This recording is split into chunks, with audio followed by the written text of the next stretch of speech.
Hey everyone, this is Mike from Mike's Do It Yourself. Today I want to show you how to put in it's called a Revis shelf. This is a pull-out waste container and they just slide out. They're going to have one in front of the other.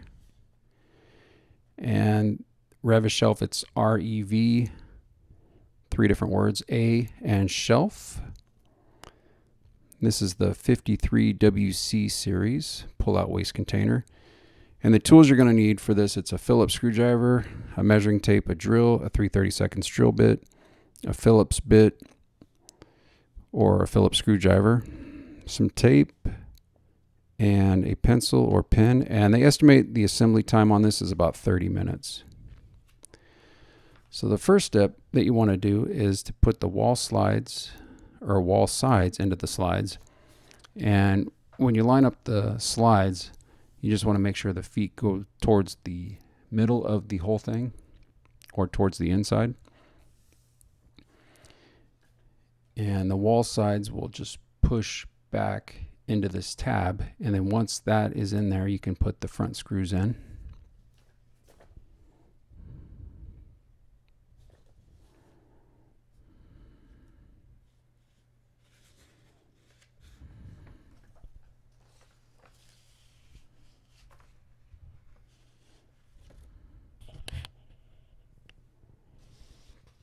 There's just going to be one screw on each side.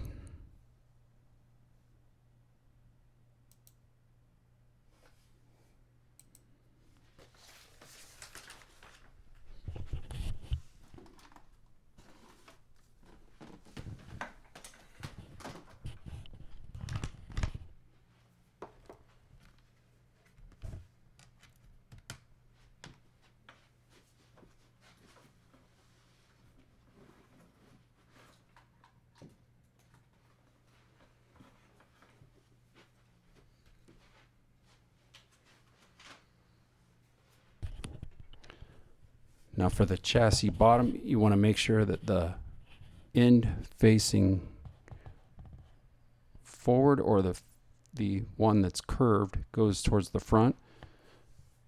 The vertical end is the one you want to go towards the back. And then you'll just line up the holes. There will be one hole in each corner. You'll line up with the slides.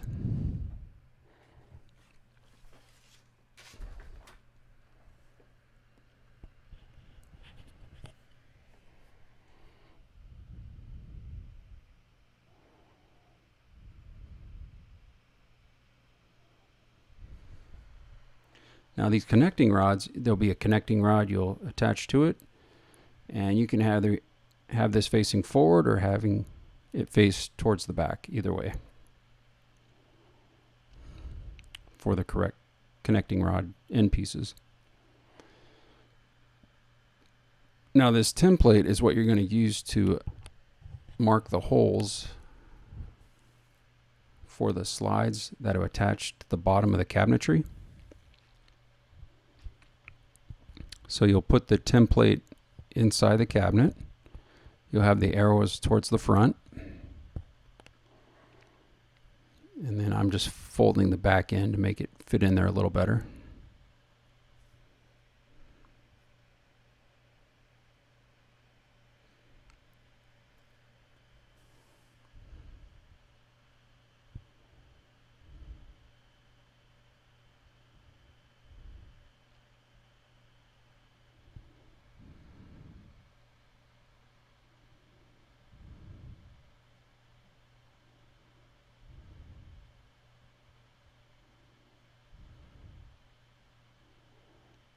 Once you get it in the center, you'll want to make a mark. I just used a post-it note, made a mark in the center of where the cabinet is.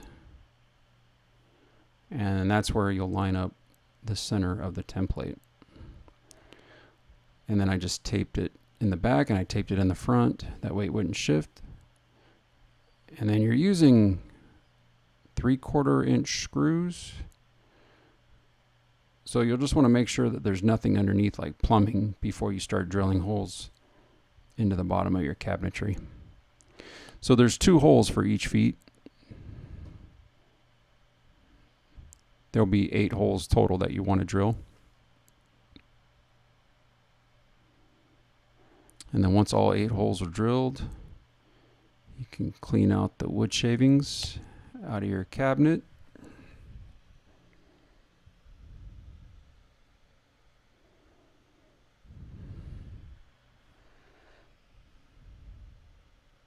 And then if you're installing with an inset door, make sure the template is moved back the thickness of the door. So if your door goes into your cabinetry a little bit, you want to adjust where you put your whole chassis and your slides. But I want everything to fit flush. The door is going to be flush, so that's why the template was flush with the front of the cabinet. The next step will just be to use the screws to tighten down the feet from the slides. And once those are tight, you can move your whole slide piece out a little bit. Now these bolts, they have short bolts and longer bolts depending on where you want your door bracket to line up.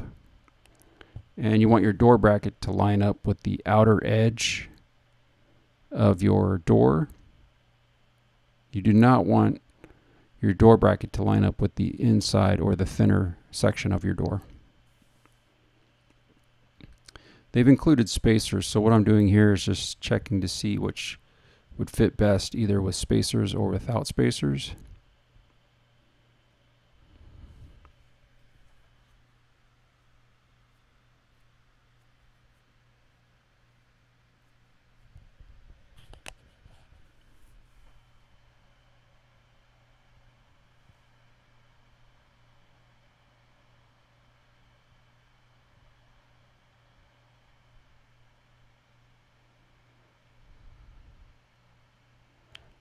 So you'll want to use the bolt with the washer. And that's what I ended up doing, just using the shorter bolt with the washer. And you don't need to worry about it extending over a little bit because your door is going to be close to that and it's not going to hit anything.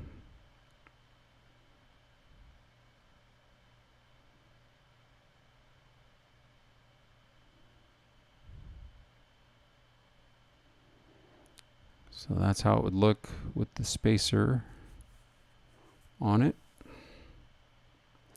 And it was hitting the door frame itself, so I had to switch with no spacers.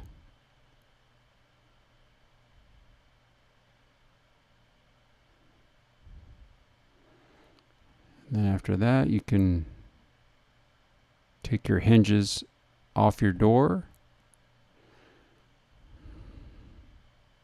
and remove the door. Now I'm using double-sided tape. I found this was the easiest way to put the door on to the door mount. Now you can do a measurement alternate method to getting this put on. You want to measure from the frame to the top bracket slot of the door mount, the straight across slot. Then you want to measure from the frame to the bottom bracket slot. So there's those 2 straight across slots. You want to measure from the frame to the top bracket and then slot, and then from the frame to the bottom bracket slot. And that's your first measurement. Then you want to measure the opening height. That's the full length, the top and bottom of your cabinet opening. Then you want to measure the door height. You want to take the height difference, and then you want to divide the difference by 2. And then from there, if your door is larger than the cabinet opening, you add the divided difference you found in step 2 to the measurement in step 1. If your door is smaller, subtract the divided difference from the measurement in step 1. Then you have your top measurement, then you have your bottom measurement. And then you have those 2 measurements. You can mark those screw locations on your door and pre-drill. You just want to make sure that you don't drill through your door. So what I'm doing here, I'm using some painter's tape, and I'm making sure that it doesn't go past the length of the screw. And then you also want to line that up with your door too, just to make sure that that whole length is not going to go through your door when you do the drill bit into it. And so since I'm using double-sided tape and I have it exactly the way I want it when it closes, I'm drilling some small holes instead of into the slots, the slide slots.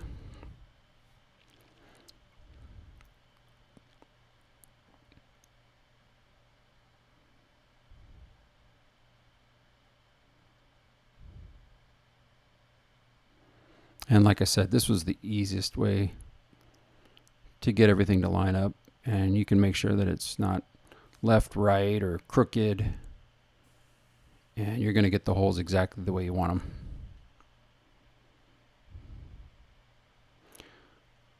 So I ended up drilling 3 to 4 holes on each side, and that just makes sure that everything is tight and won't move.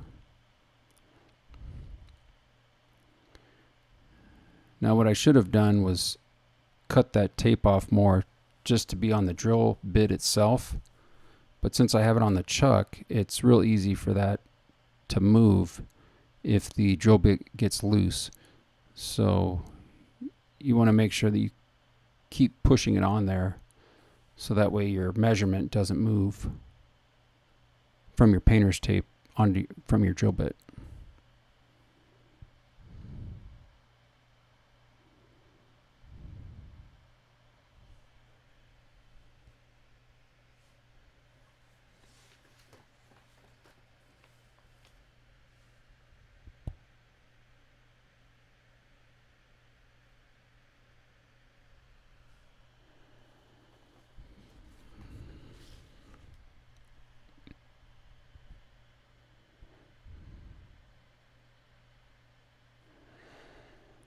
Now once I got my holes drilled, I went ahead and decided I wanted to remove the double-sided tape. So I separated the door from the door mount. And that way I didn't have that extra gap when I closed the door against the cabinet itself.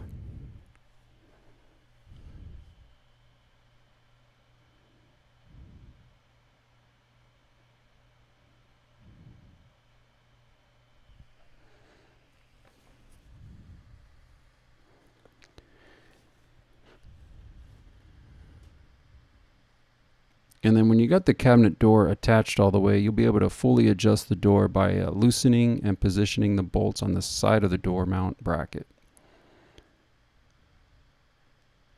That way you can shift the door up and down, move it around a little bit to get it exactly how you want it. And then once the door is aligned, make sure you just tighten everything up.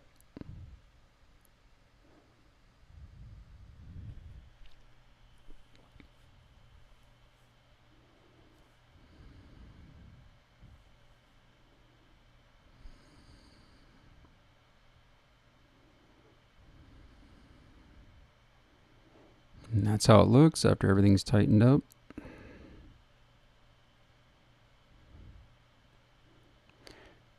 And I left those little rubber bumpers on. It's up to you if you want to take them off or not. I think it helped just keeping everything from getting scratched when the door closes all the way.